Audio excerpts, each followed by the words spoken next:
तो hello student, welcome back to another video of Namami free smart classes. तो इस class में हम पढ़ रहे हैं कक्षा 9वीं विषय गणित प्रश्नावली 2.3, मतलब प्रश्नावली 2.3 हमने स्टार्ट कर दी है। ठीक है, उसका पहला क्वेश्चन और पहले के अंदर अपने 4 क्वेश्चन है। ठीक है, तो बिना देरी किए हम वीडियो को स्टार्ट करते हैं। तो ये रहा आपका पहला क्वेश्चन और पहला क्वेश्चन कहता है कि बताइए कि निम्नलिखित बहुपदों में से किस बहुपद का एक गुणनखंड x धन 1 है। ठीक है, और हमें कितने सवाल दिए हैं? 4 सवाल दिए हुए हैं। ठीक है, तो इसका हम पहला सवाल जल्दी से करते हैं। ठीक, तो पहला सवाल हमारा क्या दिया हुआ है? तो ये रहा हमारा पहला सवाल और उन्हें ये बोला है कि बताना है कि किस बहुपद का जो x धन 1 है वो एक गुणनखंड है कि नहीं। ठीक है, तो x धन 1 गुणनखंड होने का मतलब क्या है? यदि x की वैल्यू हम निकाल दें और इसमें रख दें, ठीक, यदि वो इसको 0 कर देता है तो वो इसका गुणनखंड है, नहीं तो नहीं है। तो अब इसको हम सॉल्व करेंगे। ठीक है, हमें दिया हुआ है एक समीकरण। ठीक है, समीकरण को हम px मान लेते हैं। तो माना px बराबर x घन धन x वर्ग धन x धन 1। ठीक है, तो ये हमने मान लिया, ये समीकरण हमारा px है। ठीक, अब हमें क्या करना है? एक गुणनखंड दिया है x धन 1। ठीक है, हमें चेक करना है कि क्या वो इसका गुणनखंड है कि नहीं। तो हम क्या करेंगे? जो हमें h धन 1 है, तो h धन 1 बराबर हमें क्या मान लेना है? 0। ठीक है, तो इसका शून्य निकाल लेना, सीधी बात। इसका शून्य निकाल देंगे तो जो भी ये शून्य आएगा, यदि इसकी वैल्यू हम इसमें रख देंगे और वो इसको 0 कर देता है तो वो उसका शून्य होगा। ठीक है, शून्य होगा तो उसका वो गुणनखंड भी होगा। मतलब बिना गुणनखंड विधि के हम इन क्वेश्चन को आसानी से सॉल्व कर सकते हैं। कोई गुणनखंड विधि का यूज हमें नहीं करना है। तो x धन 1 बराबर हमने 0 मान लिया, तो x बराबर हमारा कितना आ गया? ऋण 1। ठीक है, x बराबर ऋण 1 आ गया। अब हम क्या करेंगे? इसको समीकरण 1 भी मान लूं तो ज़्यादा बेटर है। ठीक है, तो हम क्या करेंगे? समीकरण 1 में क्या रख देंगे? x बराबर ऋण 1 रखने पर, ठीक है, तो रख दो। यहाँ पी एक्स है तो p यहाँ पर क्या आ जाएगा? ऋण 1 बराबर क्या है? x घन, मतलब क्या हो जाएगा? ऋण 1 का घन धन x वर्ग यानी ऋण 1 का वर्ग धन x यानी ऋण 1, और धन क्या है यहाँ पर? 1 है तो है ही। ठीक है, अब देखो, जो हमने पहले ही बताया है कि कभी भी सम संख्या हो, ठीक है, तो उसका जो, और यहाँ पर ऋण हो, सम संख्या की घात हो, तो हमेशा धन का बाहर निकलता है। लेकिन जब भी विषम संख्या हो और यहाँ पर ऋण हो तो हमेशा ऋण का बाहर निकलता है। तो 1 का घन तो 1 हो गई, और ये काय का आएगा? ऋण का। ठीक है, धन, इसका क्या होगा? वर्ग, सम संख्या है तो ये काय का निकलेगा? धन का। ठीक है, और धन धन का यहाँ पर ऋण 1 और यहाँ पर क्या है? धन 1। अब देखो, यहाँ ऋण का 1 और धन का 1 कट जाएगा, ऋण का 1 और धन का 1 कट जाएगा, और इसका आंसर क्या आ जाएगा? 0। तो आ गया 0। ठीक है, तो हमें वही लाइन लिखनी है, चूंकि हमारा उत्तर 0 है। इस तरीके से हमें लिखना है इसका आंसर। ठीक है, तो यही इसका आंसर है। हमने बिना गुणनखंड विधि का यूज किए इसको कर दिया। ये सही है क्योंकि उदाहरण में भी ऐसा दिया है। ठीक है, चलो जल्दी से इसका स्क्रीनशॉट ले लो, फिर हम बढ़ते हैं दूसरे क्वेश्चन की तरफ। ठीक है, ले लिया होगा। अब बढ़ते हैं हम जल्दी से दूसरे क्वेश्चन की तरफ। तो ये रहा दूसरा क्वेश्चन।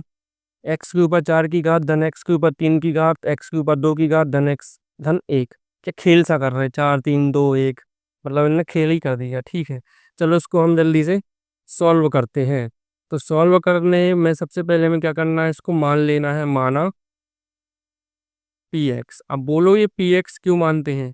तो p का मतलब पॉलिनोमियल यानी बहुपद। ठीक है, तो हम मान लेते हैं बहुपद जिसका जो ये चर है ना, ठीक है, वो x है, इसलिए इसको ऐसा हम मानते हैं। ठीक, तो px बराबर हमने मान लिया x के ऊपर 4 की घात, x के ऊपर 3 की घात, x के ऊपर 2 की घात, x धन 1। ये तो रेलगाड़ी सी बन गई, और इसको क्या मान लेते हैं? हम समीकरण 1 मान लेते। ठीक है, हमें जांच करनी है कि x धन 1 इसका गुणनखंड है कि नहीं। तो फिर वो x धन 1 को लेंगे और x धन 1 के बराबर क्या मान लेंगे हम? 0। तो यहाँ से x बराबर क्या आ जाएगा हमारा?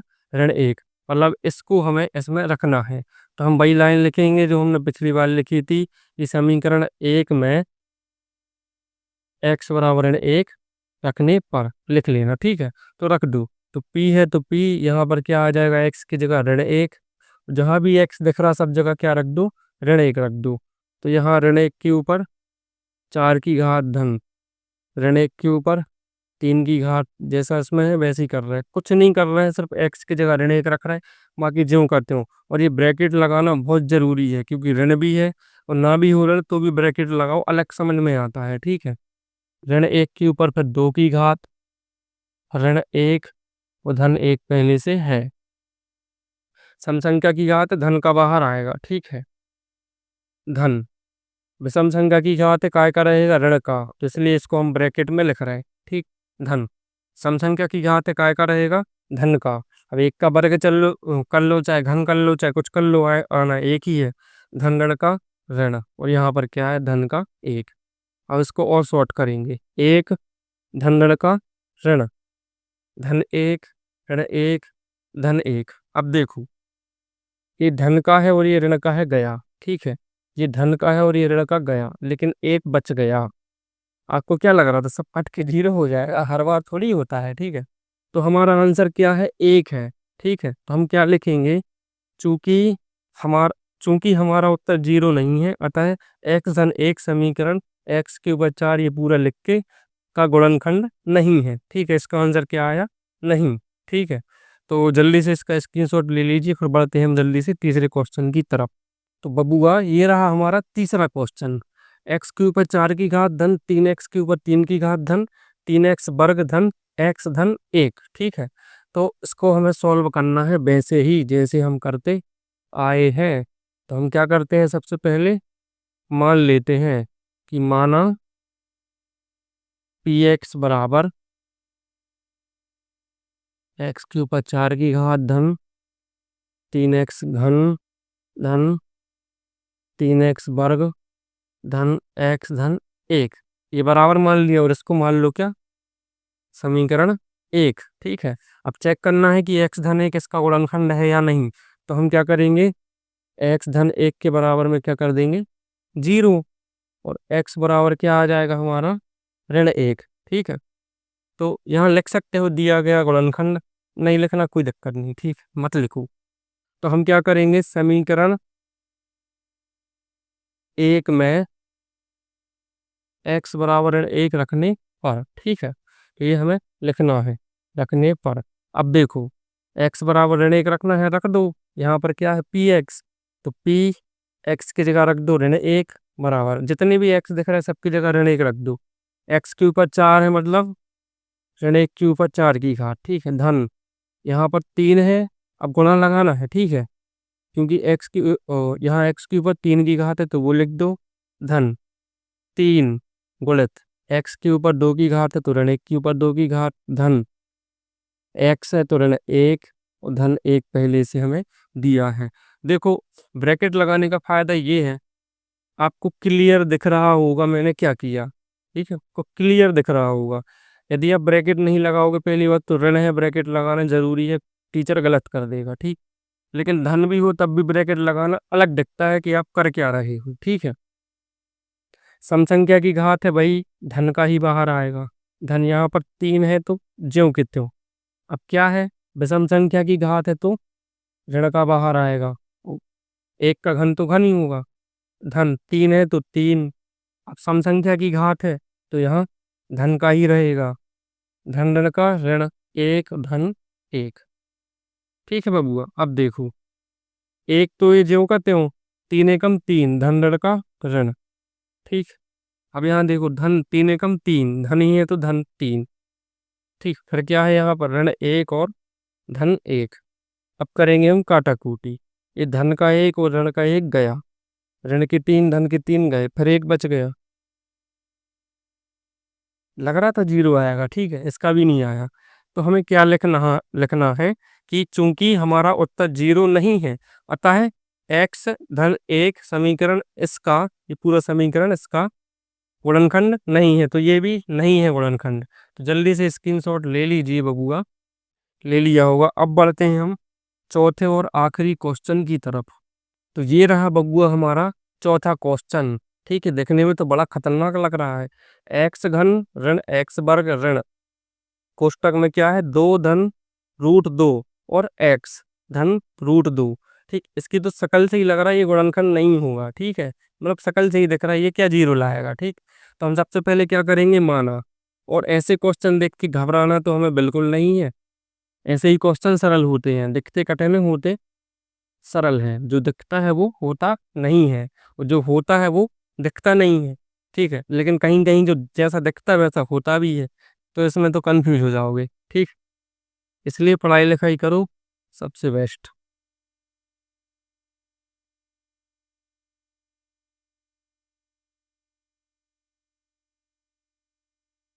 ठीक है, हमने क्या किया, माना पी एक्स बराबर ये पूरा समीकरण, और इसको हम मानते हैं समीकरण 1। ठीक है, अब चेक करना उसका x धन 1 का गुणनखंड है या नहीं। तो भाई साहब वो x धन 1 बराबर था हमारे पास।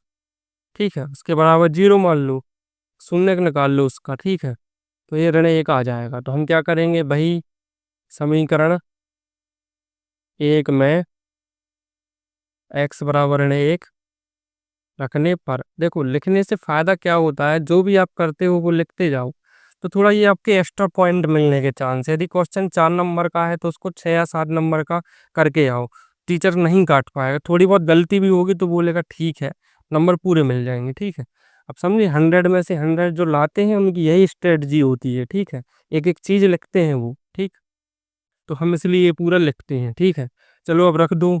तो पी एक्स है तो पी एक्स की जगह क्या रखना हमें, ऋण 1 बराबर, यहाँ पर क्या है, एक्स का घन मतलब ऋण 1 का घन, ऋण एक्स का वर्ग मतलब ऋण 1 का वर्ग। ठीक है, ऋण, यहाँ तो एक्स नामक चीज है ही नहीं। ठीक, यहाँ पर क्या है, एक्स है तो यहाँ पर क्या हो जाएगा, ऋण 1। घबराना नहीं है। ठीक है, धन क्या है, √2 तो √2। ठीक, वैसे ही वो कट कट जाएगा, देखना आगे चल के। विषम संख्या की घात है तो क्या होगा, 1 का घन तो 1 ही होगा, लेकिन ऋण का ही बाहर आएगा क्योंकि विषम संख्या की घात है। ठीक है, ऋण सम संख्या की घात है तो धन का बाहर आ जाएगा। ठीक, अब यहाँ पर एक देखो समस्या, इस साइड भी ऋण लगा है और इस साइड से ये, मतलब दोनों साइड से। ठीक है, उसको गुणा करना है तो हम क्या करेंगे, ये ऋण लगा के ब्रैकेट में ही उसको रखेंगे। तो पहले उसको हम सॉल्व कर लेंगे, फिर ब्रैकेट हटाएंगे। मतलब इस तरीके से किया करो जब दोनों तरफ से फंस जाओ, एक तरफ कुआं एक तरफ खाई। ठीक है, बीच में फंसे आओ, तो क्या करना है, एक तरफ, मतलब दोनों तरफ तो जा नहीं सकते, तो एक तरफ से सॉल्व करना, हो सकता कुछ आंसर हमें मिल जाए। ठीक, पहले इसको इससे गुणा कर दो। ठीक, तो ऋण 1 का जब 2 में करेंगे तो क्या हो जाएंगे, ऋण के 2। ठीक है, ऋण धन का ऋण, 1 का √2 में करेंगे तो √2। ठीक है, ठीक, एक तरफ कुआं एक तरफ खाई, खाई से तो हम निपट गए, अब कुआं से निपटना है। ठीक है, धन क्या है यहाँ पर, √2। ये ऋण 1 है, ऋण 1 है। अब देखो ये आसान हो गया, अब ऋण से ब्रैकेट तोड़ दो। अब डायरेक्ट करते हैं आप, इस साइड से कंफ्यूज हो जाते। ठीक है, अब ऋण से ब्रैकेट तोड़ दो, तो ऋण ऋण का क्या हो जाएगा, धन के 2, फिर ऋण ऋण का क्या हो जाएगा, धन के √2, और यहाँ पर क्या है, √2। ठीक है, अब देखो बबुआ, अब आई इंतहा की घड़ी। ठीक, ऋण 1 और ऋण 1 क्या हो जाएंगे, ऋण 2 हो जाएंगे। ठीक है, तो जब ये लिख दो काय को एक स्टेप के चक्कर में, ऋण के 2, यहाँ पर क्या है, धन के 2, √2 दोनों क्या है, धन के हैं तो ये जुड़ जाएंगे। ठीक है, तो धन क्या हो जाएगा, 2√2। कटे नहीं यार, मैंने सोचा कट जाएंगे, कोई दिक्कत नहीं। ये ऋण के धन के कट गए, लेकिन ये बचा रहा। यदि ये भी कट जाते ना तो 0 हो जाता। ठीक है, तो नहीं है ये भी, क्योंकि इसका आंसर 0 नहीं आया है। तो हमें फिर से वही लाइन लिखनी है, चूंकि हमारा उत्तर 0 नहीं है, अतः x धन 1 समीकरण इसका, मैं बोलने नहीं वाला इसको, इसका गुणनखंड नहीं है।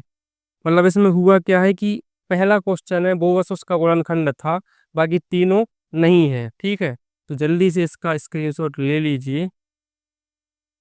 और इसी के साथ ये पहले क्वेश्चन के अंतर्गत 4 क्वेश्चन जो है वो खत्म हो चुके हैं। और इसके बाद फिर आता है दूसरा क्वेश्चन, जो कि हम करेंगे अब अगली क्लास में। ठीक है, यदि वीडियो पसंद आ रही है तो लाइक कर दो, लाइक तो कर ही दिया करो। ठीक है, आपके लाइक एक लाइक से मुझे मतलब बहुत ज़्यादा मोटिवेशन मिलता है और मैं बहुत एनर्जी के साथ पढ़ाता हूँ। ठीक है, स्टूडेंट पूछते हैं आप इतना लंबा पढ़ाते हो, एनर्जी कहाँ से आती है?